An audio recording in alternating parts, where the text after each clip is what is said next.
Bonjour, je m'appelle Isabella Amseli. C'est moi qui ai réalisé ce dessin cette année. Il s'intitule Histoire de mon enfance, histoire au pluriel. L'incitation de départ était donner forme à un souvenir personnel.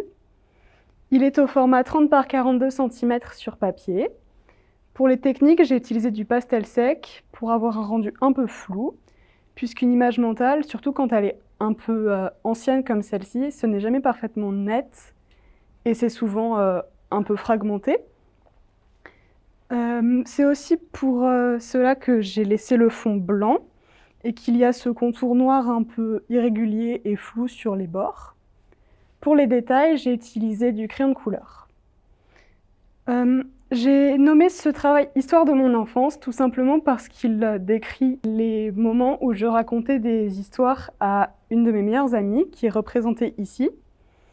Son portrait n'est pas particulièrement réaliste, mais ce n'était pas le but. En fait, moi, je voulais surtout lui donner une expression joyeuse parce que pour moi, plus que son physique, c'est son attitude qui est toujours joyeuse qui la caractérise. Ensuite, tous les petits dessins, là, ce sont justement ces histoires qu'on se racontait. Par exemple, ici, c'est la maison de Baba Yaga et là, c'est la princesse grenouille. Ils sont volontairement assez simplistes parce que c'est des histoires qui datent de quand on avait 7-8 ans, donc c'est un âge auquel nos dessins ils sont plutôt enfantins. Ensuite, le trait bleu, là, il permet d'orienter le regard vers le livre, qui rappelle aussi que ces dessins, ils viennent de contes. Ensuite, les voluptes, elles ont deux significations. D'abord, leur couleur jaune elles donnent de la gaieté au dessin, tout comme ce souvenir me rend très heureuse. Et ensuite, je voulais rappeler l'arbre de vie de Klimt, qui est une œuvre que j'aime beaucoup. En fait, cet arbre, dans plusieurs cultures, il symbolise l'origine et le commencement. Et ces souvenirs, ce sont le début de mon amitié avec elle, un peu. Donc voilà, merci de m'avoir écoutée. Et puis merci à Céleste, si tu me regardes, de m'avoir inspiré ce dessin. Donc, je vais vous présenter L'Inconnu. Donc, c'est une œuvre qui a été réalisée sur une toile bombée. Et par-dessus, il y a un imprimé sur puzzle. Donc, concrètement, ça représente une simple personne que j'ai vue dans le bus. Et c'est vrai que j'ai pas un souvenir précis. C'est pour ça qu'il y a eu plusieurs étapes pour réaliser cette œuvre. Premièrement, j'ai fait un dessin. Donc, c'était plus parce qu'un souvenir, c'est flou. Et puis, au final, j'ai fait une reprise sur tablette graphique parce que l'imagination ajoute aussi sa pièce à l'édifice, comme on dit. Et au final, je suis allée à Paris pour faire imprimer sur un puzzle. Donc, le fait que ça soit sur un fond noir, c'est vraiment quand on visualise un souvenir, le fond est noir. Et le fait que ça soit bombé, ça permettait de faire des mouvements. C'est mouvant un souvenir.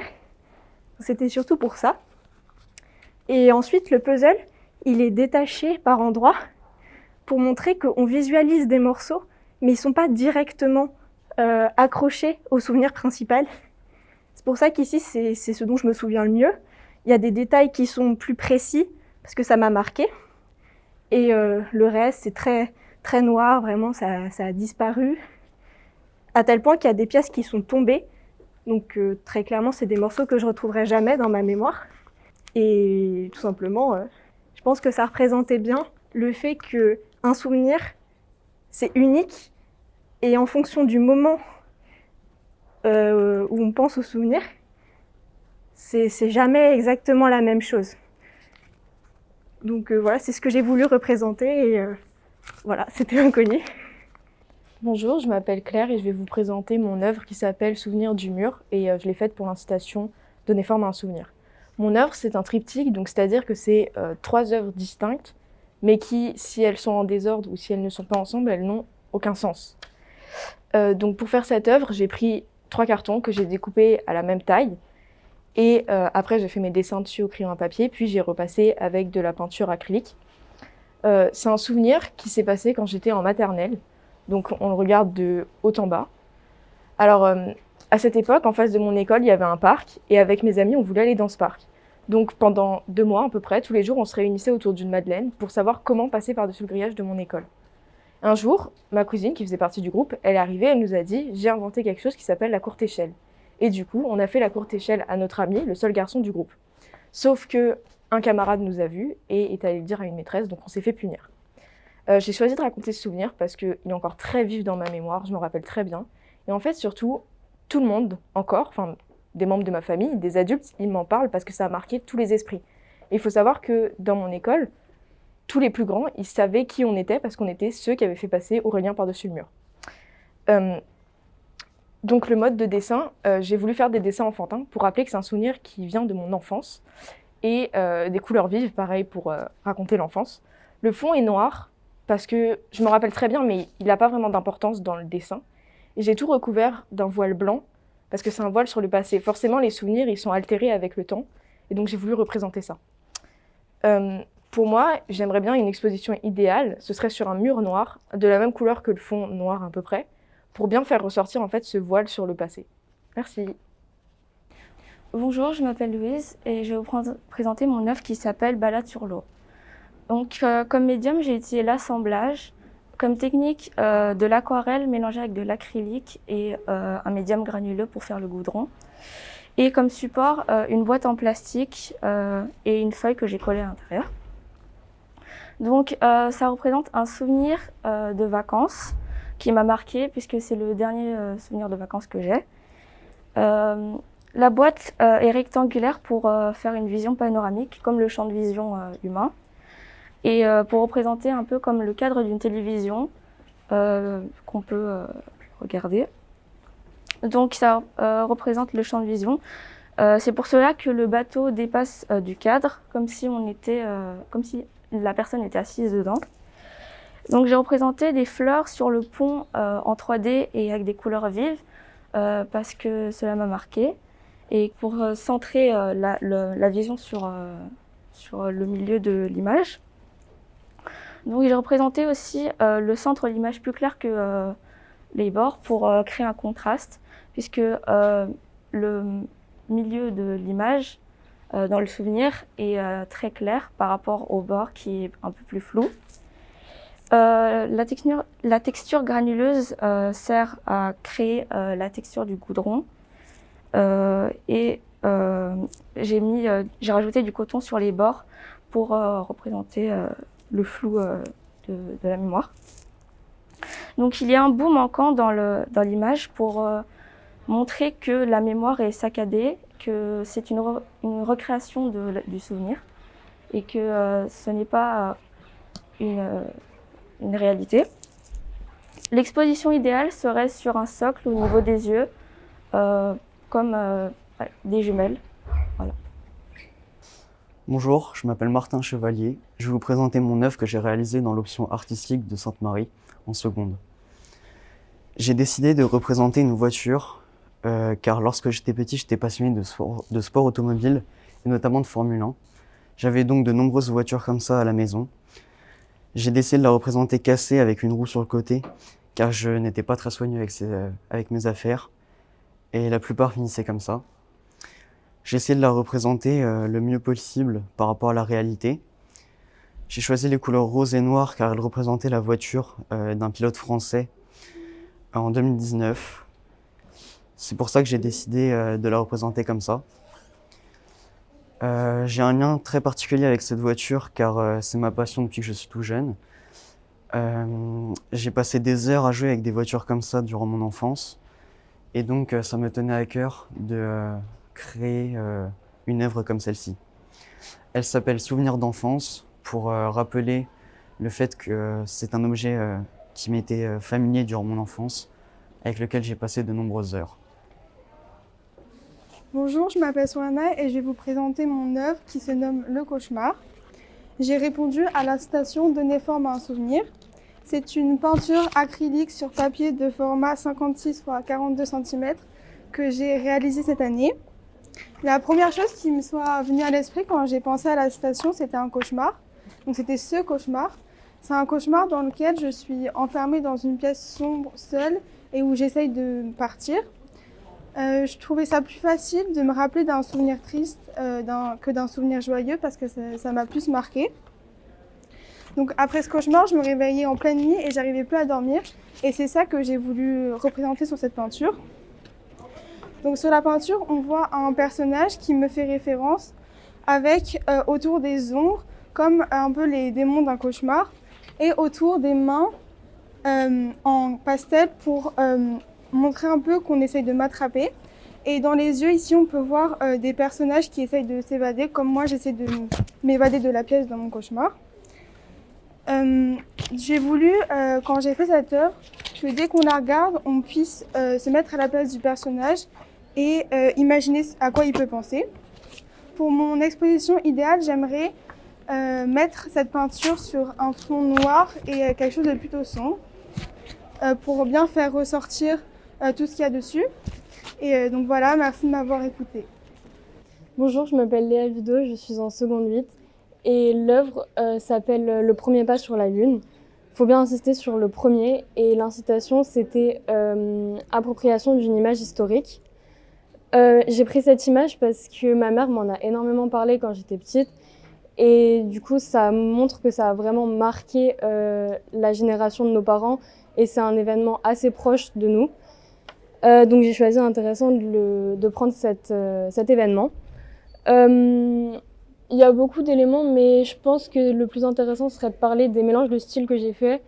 Donc il y a d'abord le style un peu comique, bande dessinée avec le drapeau et la bulle, et tout le reste assez classique en fait, avec juste de la peinture normale. Si j'ai mélangé les styles, c'est parce que je voulais bien appuyer sur l'époque et l'événement historique que je trouvais assez comique, parce qu'en fait c'était deux pays qui se battaient pour arriver le premier sur la Lune, alors qu'en fait c'était vraiment une évolution qui allait marquer le monde, donc je trouvais ça un peu comique. Bonjour à tous, je m'appelle Chana Adien et j'ai réalisé cette peinture qui s'intitule Le premier pas sur la Lune. Cette peinture est basée sur une photographie datant de 1969 et qui montre l'empreinte d'un pas humain sur le sol lunaire qui semble être le premier pas d'un homme.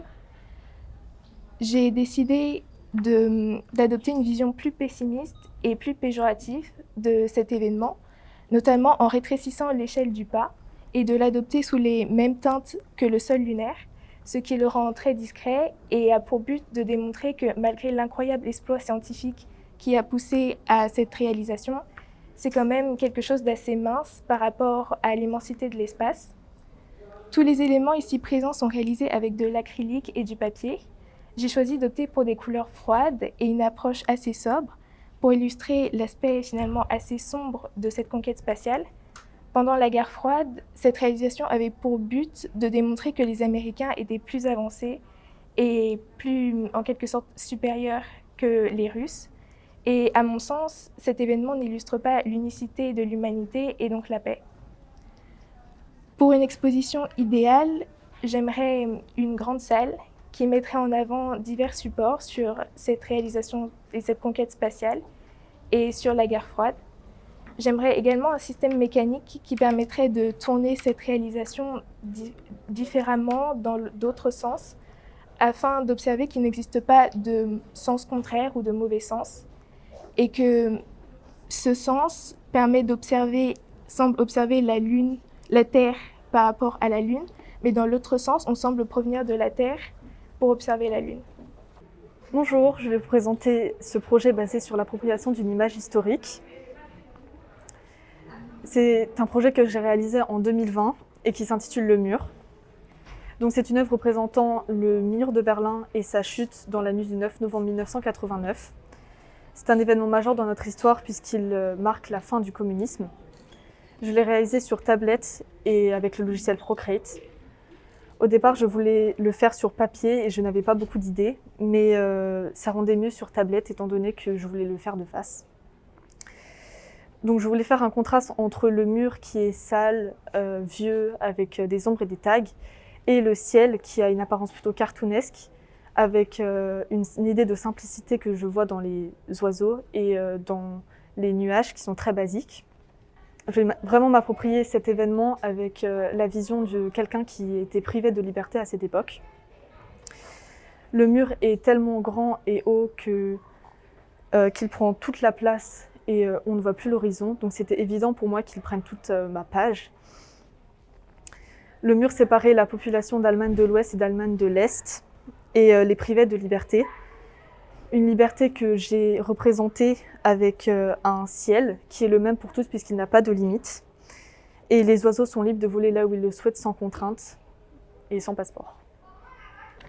Bonjour, je m'appelle Hélène Baudos et je vais présenter mon œuvre Tankmen sur le thème de l'appropriation d'une image historique.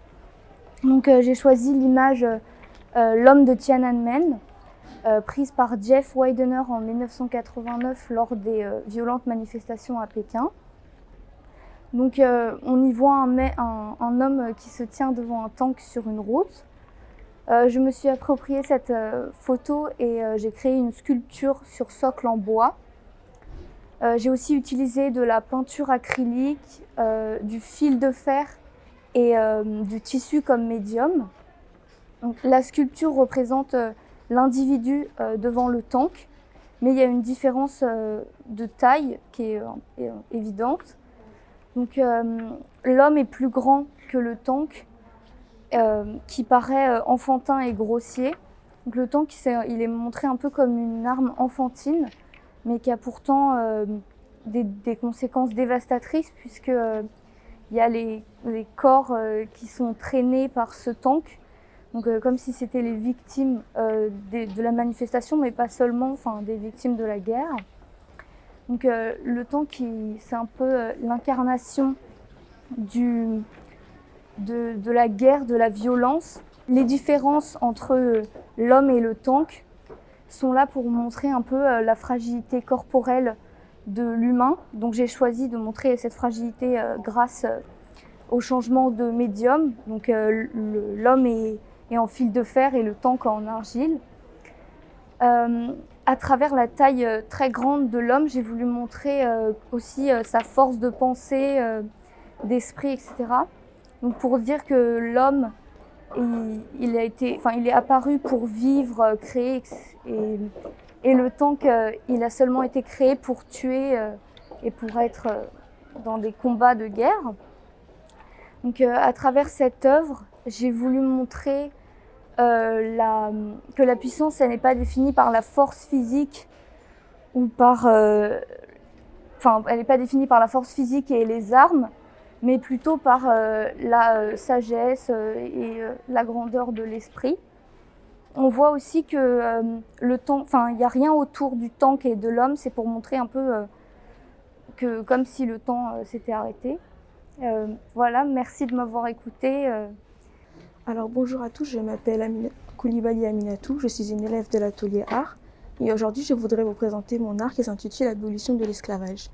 Cet art a été réalisé par François-Auguste Billard en 1848. Il représente les hommes noirs et les hommes bourgeois ensemble qui ont aboli l'esclavage en 1848 pour montrer une forme de paix ainsi qu'une forme de passivité. Alors, cet art, l'œuvre réelle, sa dimension réelle est de 260 x 392 cm. Il est conservé au château de Versailles. Dans cette œuvre, j'ai pu mettre des techniques mixtes comme de la matière grasse, de la pastel grasse, des feutres, de la peinture aquarellable. Alors, pourquoi j'ai choisi un support comme celui-ci? Tout simplement parce que ce support est de couleur chaude. Et comme vous pouvez le voir dans l'abolition de l'esclavage, qui a été abolie en 1848, l'île des Canaries est un lieu plutôt chaud. Et donc du coup, j'ai préféré prendre un support de couleur chaude pour inspirer ceci. Ensuite, j'ai pu mettre les personnages au feutre, ainsi pour les faire ressortir du cadre, et l'arrière-plan à la peinture aquarellable pour faire ressortir les personnages. Ainsi, j'ai rajouté des personnages, comme vous pouvez le voir, les personnages qui s'embrassent pour montrer l'union entre les hommes noirs et les femmes blanches, ainsi que la femme qui serre la main au monsieur pour montrer la paix signée entre la communauté, et le monsieur au milieu qui montre le signe de Black Lives Matter, parce que récemment il y a eu l'événement de George Floyd et j'ai voulu rendre hommage. Bonjour, je m'appelle Capucine et je vais vous présenter l'œuvre juste là que j'ai réalisée. Donc elle est inspirée de l'incitation appropriation d'une image historique. J'ai voulu représenter la photo prise aux Jeux Olympiques de 1968 au Mexique, où Tommy Smith et John Carlos, deux athlètes américains, arrivés sur le podium, ont levé leurs poings et retiré leurs chaussures pendant l'hymne américaine. Donc c'est un geste de défi contre la ségrégation raciale qui était censée être abolie à l'époque, mais qui persistait encore dans les mentalités. Du coup, pour qu'on retrouve l'image dans mon œuvre, j'ai représenté les attributs, donc le podium que j'ai réalisé en carton et la médaille en papier. La pièce maîtresse de mon œuvre, c'est le point, bien évidemment, qui est un moule d'un vrai point que j'ai réalisé avec des bandes de plâtre. Il n'est pas en noir puisque Smith et Carlos a porté un gant noir quand ils ont levé leur poing. À la base du point, on peut voir un badge qui portait sur leur veste. C'est le badge du projet olympique pour les droits de l'homme qu'ils soutenaient aussi pour aussi lutter contre le racisme. On peut voir que le point, il brise une feuille. Donc sur cette feuille, il y a l'hymne national américain. C'est parce que normalement, dans l'hymne national, c'est un moment solennel et patriotique. Et ce geste, c'est venu casser un peu la solennité du moment, puisque tous les regards étaient centrés sur eux. Moi, après, j'ai rajouté des points de couleurs de peau variées pour montrer que ce combat, il nous touche tous et qu'on est tous concernés. Voilà. Du coup, j'ai choisi cette image parce que je trouve le geste très courageux et très beau. Et parce que le racisme, c'est quelque chose malheureusement qui existe toujours dans la société. Et il y a beaucoup de mouvements mis en place pour lutter contre le racisme et pour que les gens comprennent et respectent la cause. Bonjour, je m'appelle Audrey et pour répondre à l'incitation de la trace du temps, j'ai créé cet assemblage que j'ai appelé Memento Mori. Alors, le Memento Mori, c'est une phrase, c'est une expression latine qui signifie quelque chose d'assez morbide, à vrai dire, qui signifie Memento, souviens-toi, et Mori, que tu mourras, et qui est souvent repris dans le courant artistique du romantisme. Alors, ma principale inspiration, effectivement, c'était de faire une œuvre romantique, car premièrement, le romantisme, c'est mon courant artistique et culturel préféré de tous les temps, et deuxièmement, parce que je trouve que cette espèce de mal du siècle qui animait les artistes romantiques correspondait bien au thème, avec cette mélancolie et cette nostalgie des souvenirs et du temps qui restent inévitablement ancrés en nous. Alors, je reproduis une sépulture avec des fleurs fanées à l'intérieur, surtout des roses, en référence à certains des poèmes de Victor Hugo et de Pierre de Ronsard, qui n'est pas romantique, mais qui a beaucoup participé au thème du Memento Mori. Et j'ai mis des têtes de mort en argile, et j'ai utilisé des matériaux naturels, toujours pour rester dans cette esthétique romantique dans lequel la nature occupe une place omniprésente. Et puis j'ai dessiné cette vieille photographie, d'une famille dont les crânes des membres morts de la famille sont entreposés là. Et parce que je trouve que de génération en génération, les traits des ancêtres restent dans leurs descendants. Et donc, en quelque sorte, d'une manière ou d'une autre, on est comme les traces, les traits de ces ancêtres dans le temps. Donc, mon œuvre est liée à l'incitation Traces du temps. Donc, j'ai choisi de représenter ce thème avec des mains, parce que ça me paraissait être un emblème de plusieurs générations, qu'on retrouvait beaucoup dans des tableaux ou dans des portraits notamment. Donc, j'ai choisi de représenter une main préhistorique pour représenter la mort. Donc, voilà, avec notamment une main squelettique qui représente les temps passés de l'ère préhistorique. J'ai aussi représenté une main de justice qui représente donc les grands rois français. J'ai aussi représenté une main extraterrestre qui représente le futur incertain, donc quelque chose de pas concret, alors que la main robotique représente plutôt la progression technologique, quelque chose qui va exister dans le futur. La main iconique de la nature, elle représente le présent, donc ce qui se passe en ce moment. La main pirate, le crochet de pirate représente une période passée, donc des grands pirates. La main d'Adam et Ève vient de la peinture de la chapelle Sixtine de Michel-Ange. Donc elle représente, c'est un grand symbole de l'époque. La ligne de vie au milieu, elle représente donc la vie en général, donc de la naissance à la mort, alors que l'horloge représente tout simplement le temps qui passe. J'ai choisi d'avoir mis des tracés jaunes pour présenter un sort de parchemin, une icône en général. Donc j'ai utilisé plusieurs techniques pour réaliser mon œuvre, notamment de la peinture, de la bombe, du dessin et aussi de la pastel. Et donc la mise en couleur s'est faite avec des crayons de couleur et du feutre principalement. Merci de m'avoir écouté. J'ai travaillé sur le thème de la trace du temps. Cette œuvre nous pousse à nous questionner sur ce qu'est le temps. J'ai voulu démontrer à travers ce projet que le temps est un éternel recommencement, d'où la forme infinie. J'ai utilisé de multiples techniques telles que l'acrylique, l'aquarelle et des feutres à alcool.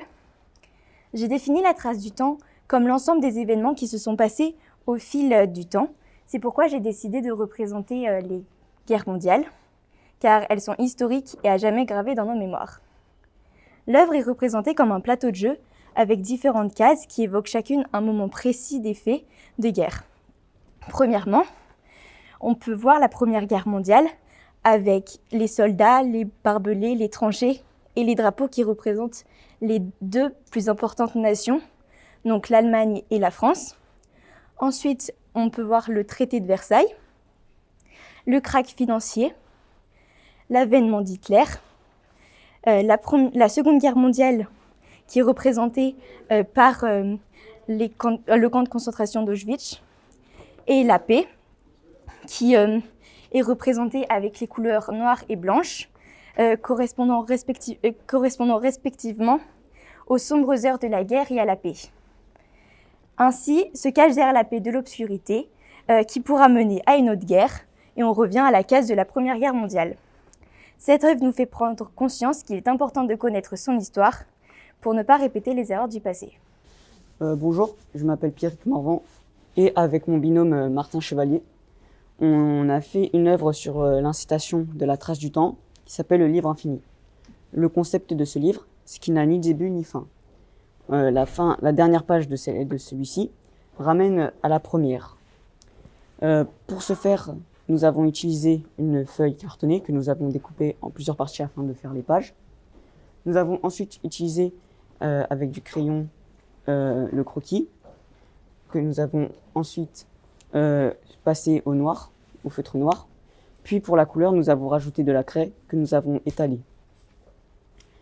Si cette œuvre devait être exposée dans un musée, je pense qu'elle serait placée au milieu de la salle, sur une estrade qui ferait défiler les pages. Bonjour, je m'appelle Antoine Vinois. Je vais vous présenter mon œuvre sur l'incitation suivante, c'est-à-dire la trace du temps.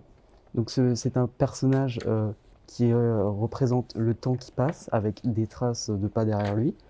Donc il est constitué avec un chapeau qui est représenté par un coucou, un visage par une horloge, un bras par une bougie ou par une montre, un corps par un cadran solaire et des pieds par une pendule et un métronome.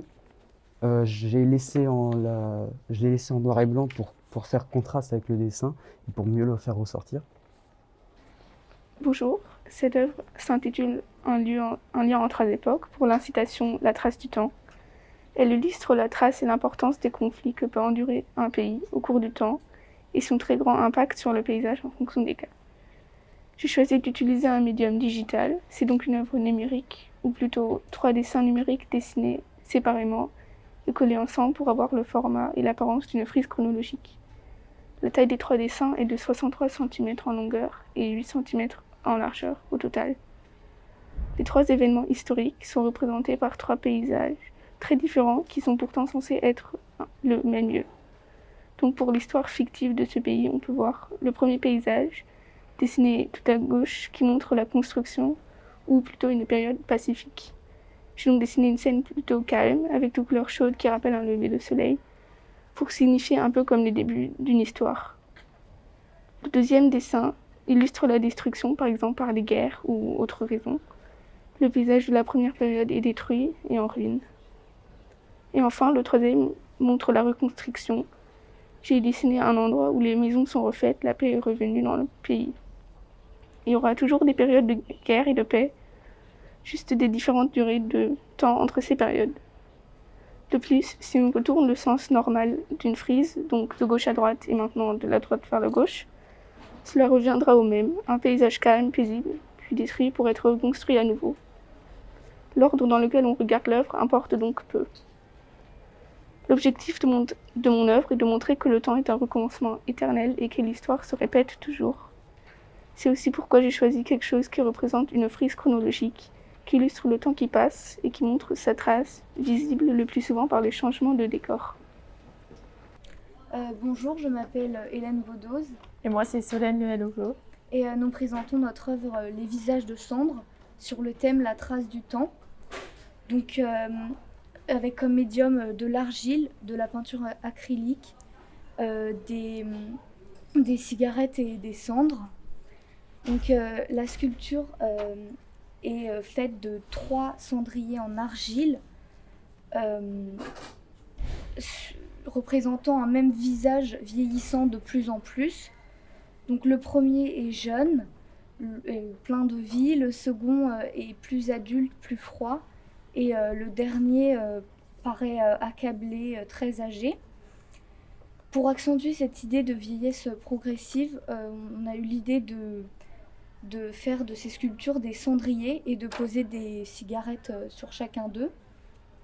Donc les cigarettes, comme les humains, elles ne sont pas éternelles, donc elles se consument. Et c'était ça l'idée qu'on voulait montrer. Donc les cigarettes, elles sont comme les humains, et plus elles se consument, plus l'humain se rapproche de la mort. Donc sur le premier, la cigarette, elle est complète. Sur le second, elle est à moitié consumée. Et sur le dernier, sur le visage le plus âgé, ce n'est plus qu'un mégot.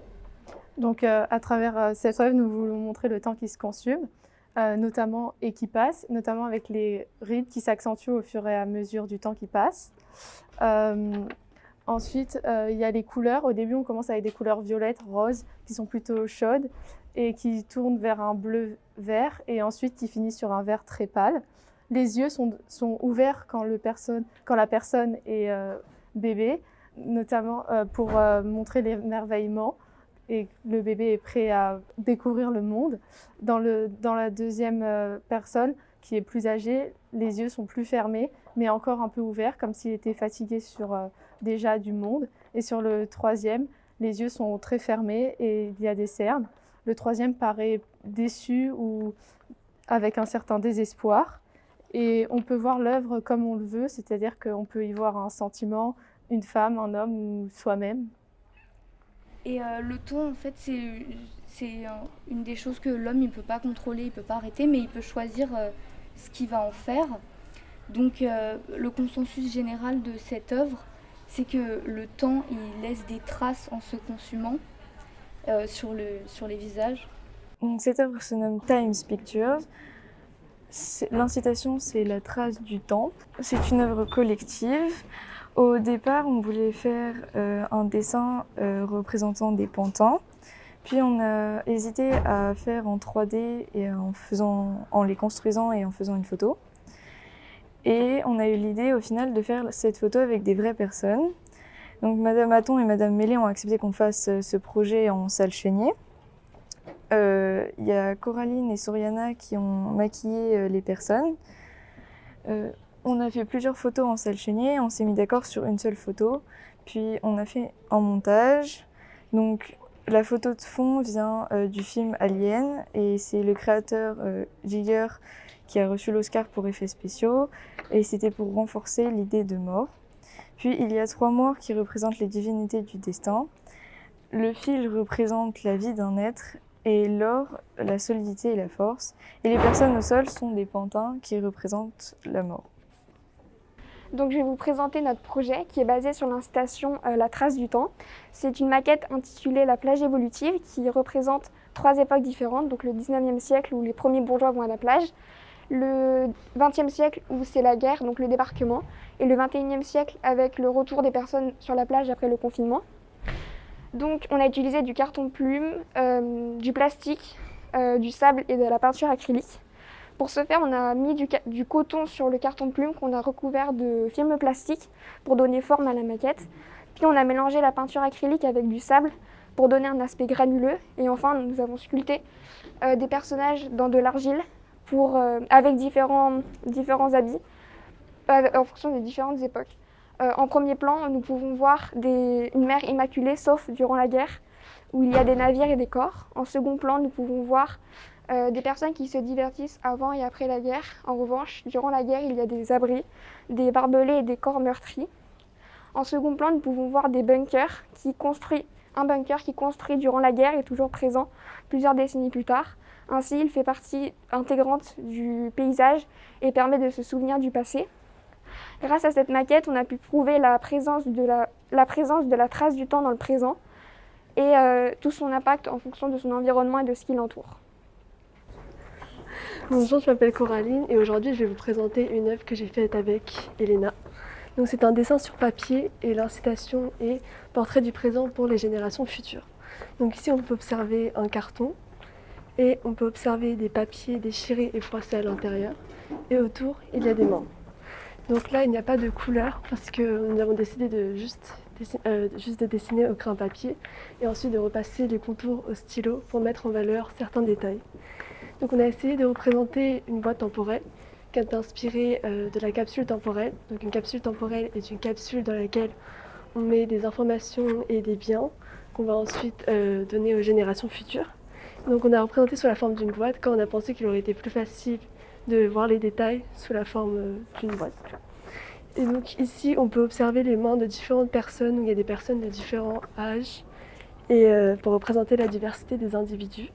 Et à l'intérieur, on peut observer des papiers déchirés et froissés, car on voulait représenter dessus les événements importants de 2020, comme le Covid. Et donc, on a essayé de représenter de manière la plus réaliste possible, en prenant des vrais bouts de papier qu'on a ensuite pris comme modèle et qu'on a représenté sous la forme d'un dessin. Et donc ici, en fait, les personnes ils posent un papier avec des événements importants pour ensuite les donner aux générations futures plus tard. Je vais vous présenter mon œuvre basée sur l'incitation Portrait de l'époque contemporaine. Son nom est La Belle au masque.